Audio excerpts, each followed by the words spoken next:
철학의 아버지라고 불리는 탈레스가 이런 말을 했습니다.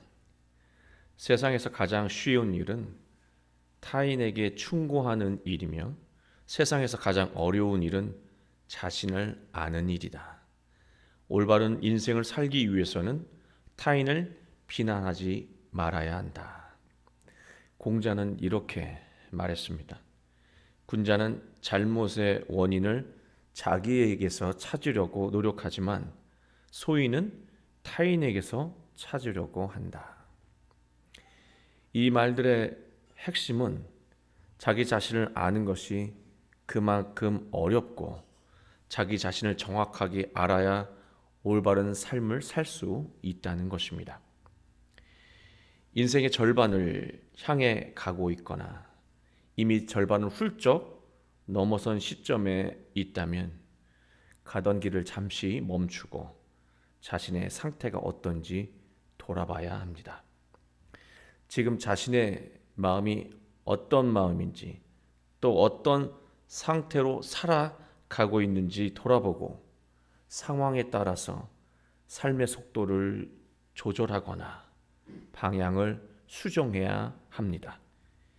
이제는 실수하고 실패하는 것이 미화될 수 없는 시기이기 때문에 그렇습니다. 그래서 어느 때보다 신앙이 중요한 때입니다. 신앙이라고 하는 것은 자신을 성찰하는 것에서 시작됩니다. 자신을 본다는 것이죠. 예수님 앞에서 자신을 정직하게 객관적으로 돌아봐야 합니다. 그래야 자기 인생의 때를 정확하게 알고 자기 자신을 위한 올바른 선택을 할 수 있기 때문입니다. 우리 모두 예수님을 통해서 자신을 올바로 알고 삶을 아름답게 조율하며 행복한 인생을 살게 되시길 주님의 이름으로 축원합니다. 예수님은 제자들과 저녁 식사를 마치시고요. 갑자기 가슴 뭉클한 분위기에 찬물을 끼얹은 듯한 말씀을 하셨습니다. 31절 오늘 밤에 너희가 다 나를 버리리라. 예수님께서 제자들의 정말로 사랑하는 마음으로 떡과 포도주를 나누며 이 축복하셨잖아요. 위로하셨잖아요.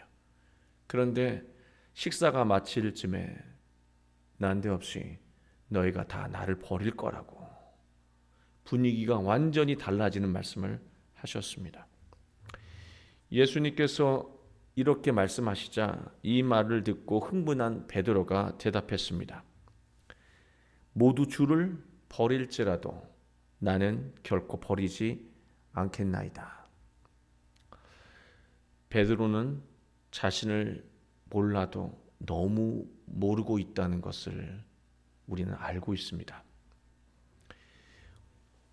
이 당시만 해도 베드로가 이렇게 얘기했을 때 저 사람 그렇게 하겠구나라는 생각을 했을지 모르겠지만 우리는 이 성경의 스토리를 너무 잘 알잖아요. 베드로가 본인을 몰라도 너무 모르고 있다는 것입니다. 그리고 자기 현실을 인정하지 않고 있다라고 하는 거예요. 예수님은 객관적으로 일어나게 될 세부적인 일들을 베드로에게 다시 말씀하셨어요. 34절을 보면 내가 진실로 내게 이르노니 오늘 밤 달기 울기 전에 네가 3번 나를 부인하리라. 너무 적나라하게 말씀하셨습니다. 베드로는 예수님의 말씀에 자존심이 상했는지 무리수를 두는 말을 했습니다. 35절을 보면 내가 주와 함께 죽을지언정 주를 부인하지 않겠나이다. 베드로의 말을 듣고 있는 다른 제자들도 덩달아 그렇게 하겠다고 말하고 있습니다.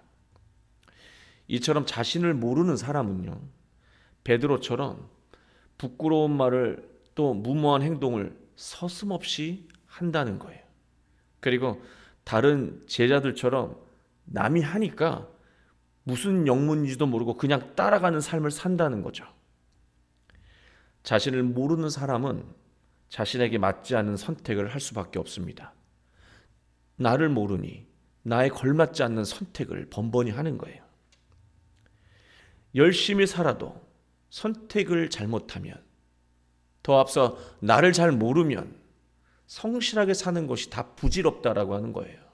심각한 것은요, 앞에서 공자가 말한 것처럼 자신을 모르는 사람은요, 실패를 해도 원인을 외부에서 찾기 때문에 실패를 계속해서 되풀이한다는 것이죠. 계속해서 실패를 하는데 계속해서 원인을 외부에서 찾아요. 그러니 점점 더 삶이 고통스러워지고 마치 늪에 빠지는 것처럼 점점 더 깊은 수렁으로 빠지게 된다는 것입니다. 그렇다면 우리는 어떤 태도로 인생을 살아가야 할까요?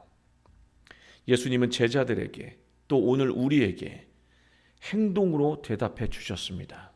36절 말씀을 보시면, 이에 예수께서 제자들과 함께 겟세마네라고 하는 곳에 이르러 제자들에게 이르시되 내가 저기 가서 기도할 동안에 너희는 여기 앉아 있으라 하시니. 37절, 베드로와 세베대의 두 아들 야고보와 요한이 되겠죠. 둘과 또 베드로를 데리고 고민하고 슬퍼하사. 예수님은 죽음을 앞두고 마음이 너무 고통스럽고 혼란스러웠습니다. 암담한 현실을 받아들이기 힘드셨던 거예요. 그러나 예수님은 자신에게 점점 다가오고 있는 죽음의 그 두려움을 인정하셨습니다. 38절 말씀을 보면 내 마음이 매우 고민하여 죽게 되었으니 너희는 여기 머물러 나와 함께 깨어 있으라. 저는 이 장면에서 많은 감정이 교차했습니다.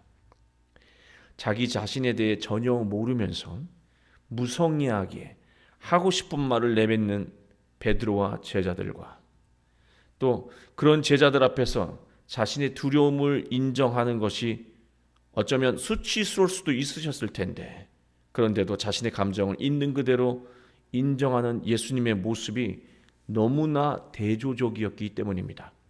그 위대한 스승은 자기 안에 이 부끄러울 수도 있는 이 감정을 있는 그대로 인정하고 스스로 입 밖으로 표현까지 하고 있는데, 이거에 백분지일 천분지일도 안 되는 제자들은 죽을 때까지라고 하는 말을 서슴없이 표현하면서 자기 인생을, 삶을 장담하고 있다라고 하는 거예요.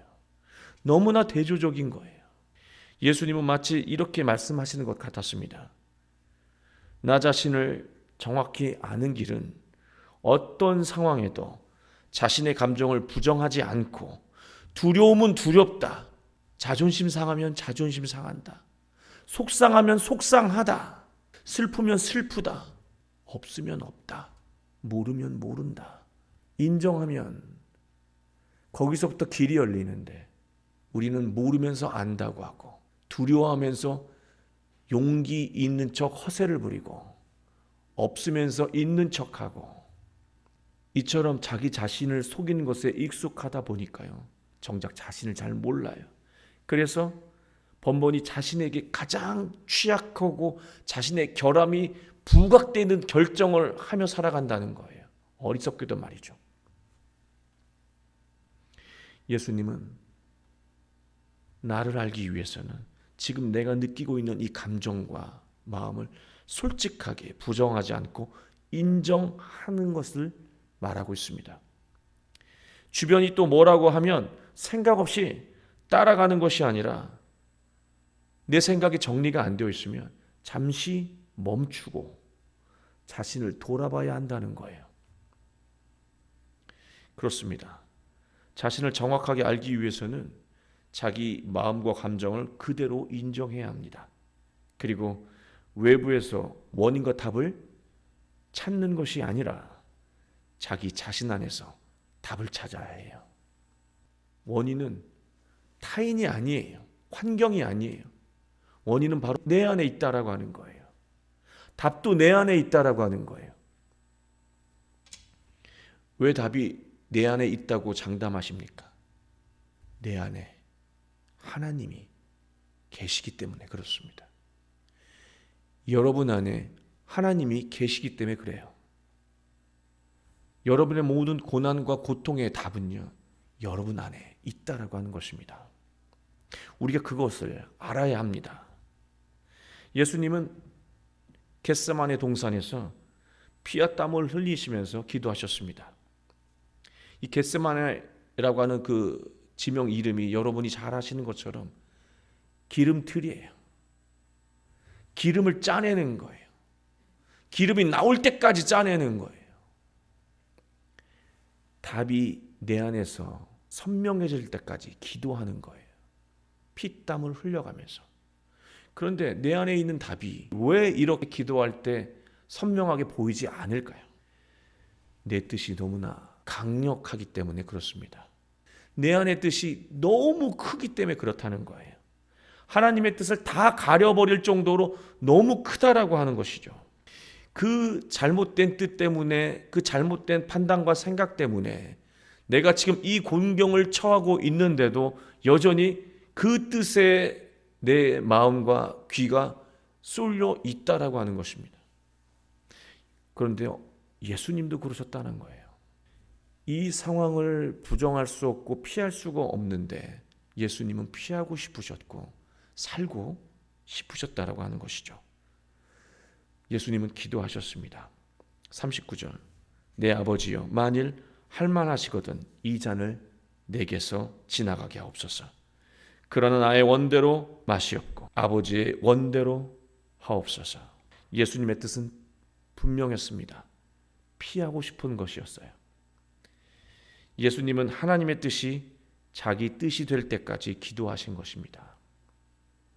예수님도 하나님의 뜻과 자기 뜻을 일치하는 것이 너무 어려우셨던 거예요. 그래서 예수님은요, 한 번 기도하지 않으셨습니다. 오늘 이 말씀을 보면 다시 두 번째 나아가 기도했다고 42절에 말씀하고 있어요. 예수님도 한 분으로 해결하지 못하셨다는 거예요. 다시 나아가 두 번 기도하셨다라고 되어 있습니다. 우리가 인생 속에서 문제를 겪고 고통을 겪을 때 한 번에 답을 얻는 경우도 있지만요, 답을 얻기 어려운 일들이 분명 있습니다. 그러면 얼마만큼 해야 합니까? 예수님처럼 딱 두 번 하면 됩니까?